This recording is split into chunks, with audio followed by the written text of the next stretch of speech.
So last week, President Biden signed a much anticipated executive order about cryptocurrency. And while it's worth noting that this order does not directly regulate cryptocurrency, it does lay the groundwork for future regulations. So in this video, we're going to discuss what the order says, what the order means, and how this order is going to affect cryptocurrencies moving forward. So this entire summary is available on whitehouse.gov, but so you don't have to read through it, I've read the entire thing and I'm going to summarize it here for you.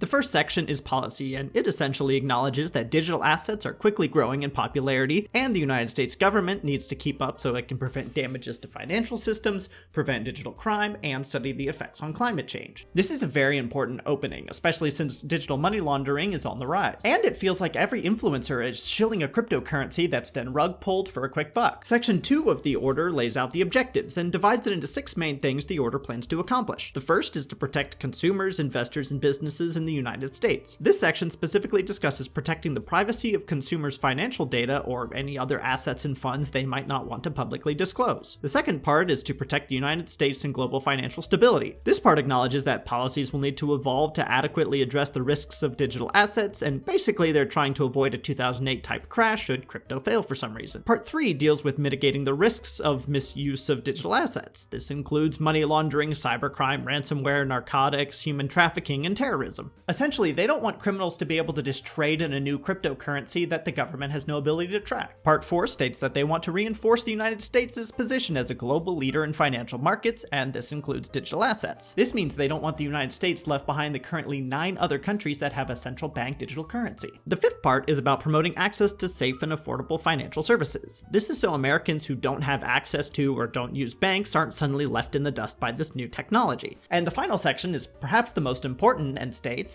"We must support technological advances that promote responsible development and the use of digital assets." This is huge because it means the United States government is not planning to try and shut down digital assets or reel them in some way, but rather it's trying to help build them in a way that's both safe and sustainable. So the rest of the plan is a lot of complicated legal mumbo jumbo, but essentially it states that the use of digital assets could be good, and the plan also gives a bunch of high-ranking government officials either 180 or 210 days in order to write a report about this. The reports will be on a bunch of different things related to digital currencies, the efficacy of a centralized digital currency, the risks of digital currencies, and a bunch of other stuff. The main takeaway from here is that currently it looks like the government is trying to meet crypto head on and then help support build it in a way that isn't dangerous to consumers.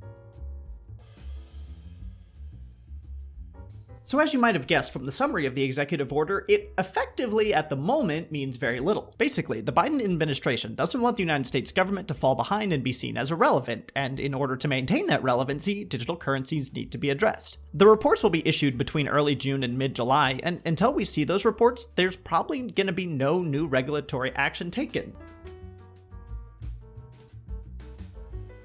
It's hard to say how this will affect crypto, and as with any issue, there are several sides to this. While having regulatory laws probably won't affect people who aren't acting criminally, which is most everyone, the executive order does include a section ordering a study on the viability of a digital US dollar. This state-issued currency is not a sure thing by any means, but it's expected it would function similar to a cryptocurrency in that it would have a ledger and digital wallets. The major difference being it would be backed by the US government, which probably means it'll be less volatile than assets like Bitcoin are. Now, some people are upset by this because they claim having a United States digital dollar would make private stablecoins like Bitcoin or Ethereum irrelevant. The argument is that the US digital asset could offer everything a private digital asset offers, but with the benefit that they're backed by the United States government, which is unlikely to do things like rug pull or trick you out of your money. In general, however, the response to the executive order has been pretty positive. The founder of the crypto exchange FTX says a constructive EO to discuss consumer protection and economic competitiveness in digital assets. And Catherine Hahn, who sits on the boards of Coinbase and OpenSea, says today's executive order is a step in the right direction for some American leadership in Web3 and could bring order to what's become a sorely fragmented regulatory landscape. We're especially encouraged it directs all agencies to partner with experts outside the government as they work to define policy. In addition to this positive response, Bitcoin also had a small jump, and while it dipped there shortly after, it looks like it's going to be holding steady around the $40,000 mark. So that's all we know for now, and if I missed something, please feel free to correct me in the comments down below, and I'll be sure to make a follow-up video on this in a few months when all the reports drop. Thanks so much for tuning in, and I'll see you all next week.